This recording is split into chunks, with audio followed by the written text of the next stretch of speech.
নমস্কার বন্ধুরা, কেমন আছেন সবাই? আশা করি ভালো আছেন। আজকে মার্বেল মিস্ত্রিদের কাজ কমপ্লিট বলতে দোতলাটা একদম শ্যাম্পু দিয়ে ধুয়ে পালিশ করে চলে গেছে।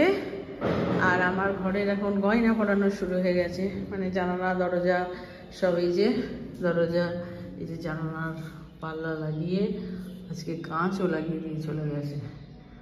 এই যে এই ঘরটাও রং ঠিক হয়ে গেছে, কিন্তু আমাদের রং মিস্ত্রি একটুখানি ঝুলিয়ে দিয়েছে, ওই জন্যে এই যে ফাস্টকোট করার পর পুটিং করে ছেড়ে দিয়ে চলে গেছে, এখনও মানে কমপ্লিট করেনি। এই ঘরের সব জানালা বসে গেছে, জানালাও বসে গেছে, জানালার পাল্লাও বসে গেছে, আবার কাঁচও দেওয়া হয়ে গেছে এই ঘরটা।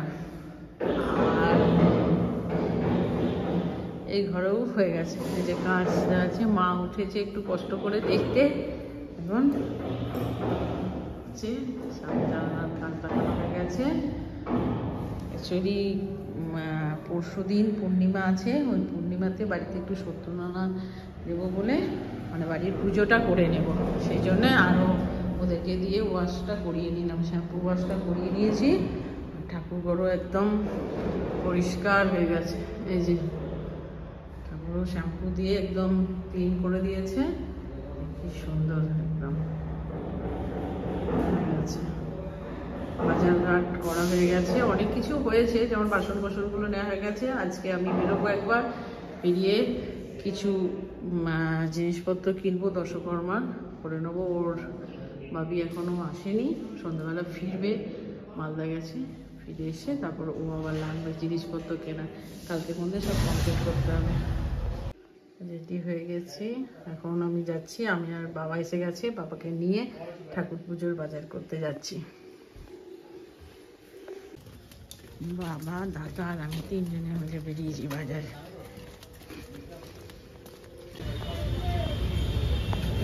এসেছি গোলাপের আতর আছে, দশকর্মার বাজারে। কত দাম শুনে বলুন। এখান থেকে মুদিখানার জিনিসপত্রগুলো নিয়ে নিলাম। মুদিখানা বাজার সব হয়ে গেল, এবার যাচ্ছি। এখানে একটা দোকান আছে, একটু প্লাস্টিকের কটা ঠাকুরের ফল টল পাওয়ার জন্যে ওই কেটে নিয়ে নেবো। এই যে হ্যাঁ হ্যাঁ, এই তার মতো বাজার দোকান কমপ্লিট। বলো বাবা, আবার কালকে করবো। ঠাকুরের জিনিসপত্রগুলো এখানে সব রাখা হলো,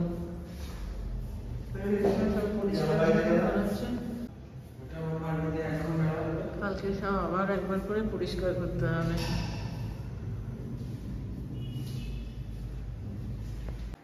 10:30 বেজে গেল, ভাবি ফিরেছে, খাওয়া দাওয়া হয়ে গেছে। ছেলেটা 10:30 থেকে ওর অনলাইন ক্লাস আছে, এখন করবে, আর একটু বসে থাকি। তো আজকের মতো ব্লগটা এখানেই শেষ, দেখা হবে নেক্সট ব্লগে। Tata, bye bye, good night.